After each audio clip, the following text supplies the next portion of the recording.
680's Richard Southern joins us now. Richard, the latest job numbers are in, and Canada saw increases, but all eyes are on Ontario to see how the labour market is performing since the minimum wage increase. Absolutely. Let's look at the national numbers first, Francis. And we did see job creation, as you say, in the month of February, with 15,400 jobs being created after what was a big loss in the month of January. Unemployment rate down to 5.8%. That's the lowest on records going back more than 40 years, believe it or not. The detail's not quite as encouraging in that gains were due to a big surge in part-time employment, and we saw a big increase in public sector jobs. But yes, province of Ontario, what's happening? Okay, we saw 15,700 jobs created in the province in February, but that comes after 51,000 were lost in January. So all told, about 35,000 jobs lost since the minimum wage went up on January 1st. Wanted to get an expert take on this. Doug Porter is the chief economist at the Bank of Montreal. Doug, what's the impact of the minimum wage on jobs in your mind?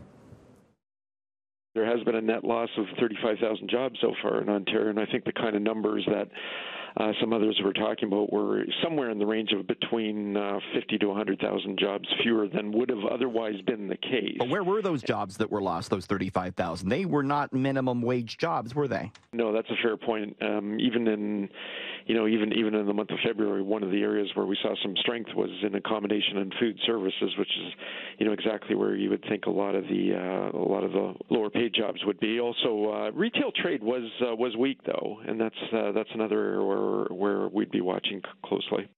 We haven't seen the cataclysmic job losses that some were warning of, but Francis, Doug Porter says we might have to wait as long as a year to see the full impact of the minimum wage increase.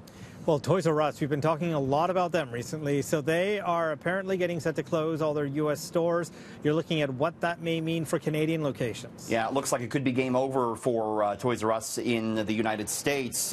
Multiple reports say it's getting set to liquidate the stores after, of course, filing for bankruptcy in both the U.S. and Canada last September, struggling under $4.9 billion in debt. It has 82 stores in Canada, and Walmart releasing this statement to me this afternoon. It reads, quote, "Our business in Canada is operating as usual. We remain committed to providing customers with great service and the best assortment of merchandise in the toy and baby category. We continue to serve our customers and honor all customer policies and programs and honor all gift cards. We have no information or comment on the U.S. stores." Francis, although a lot of toy sales have gone online, experts say if Toys R Us does disappear, so too could 10 to 15% of toy sales. And as a result, we saw big losses for the toy makers on Wall Street today, with Mattel stock down almost 8% and Hasbro down 2%.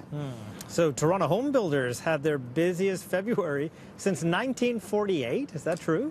Yes, it is. And it was, according to the numbers in from the Canada Mortgage and Housing Corporation, condominiums that were seeing a big boom. And of course, you're downtown, we're still building a lot of condos. And indeed, builders began work on 5,600 units during the month of February, and as you say, the strongest month of February on record, going back to the 40s. Reports suggest that developers are betting that the condo market will be less affected by the headwinds facing the broader housing market. Of course, we've seen a bit of a cooling off since the beginning of the year. Condo prices are holding up 20% on a year-over-year basis.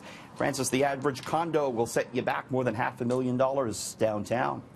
Well, you need some money to travel, and it is March break, and we want to talk about the best airports for a layover, and Toronto is right toward the top. Yeah. What do you think? Is that interesting? Does that surprise you, Francis? It does, actually. Yeah. You'd think some of the Asian airports would be on this list, but it's actually Mumbai that tops the list. It's a pretty airport. Have you been there? I haven't, but I've seen pictures. Yeah, they say it has six lounges, a lot of shopping there.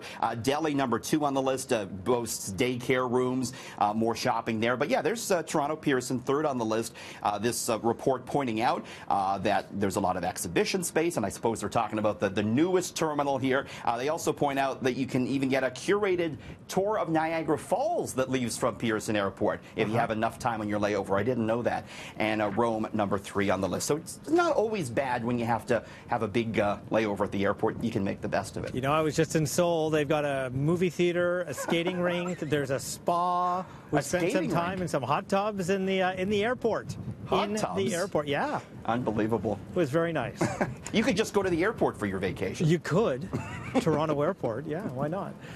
So with this being, the getaway day for March break, you're looking at what it's going to cost in gas to drive to Florida. Yeah, forget about the airports. Maybe you're driving down. And this really highlights, how much cheaper gas is in the U.S. So this is gas on the I-75 in Canadian dollars, and you can see, Ohio 84 plus cents, 82 in North Carolina, 84 in Tampa, and we can also look at the I-95 if you're taking that route, and prices right down the I-95 much cheaper than what we're seeing in Toronto, about 91 cents in New York, 84 in Maryland, and right now in Florida, the average price 86 cents, Francis. So could you make it to Virginia on your one tank of gas to get that 79 cents? You're riding the line. That's a dangerous game.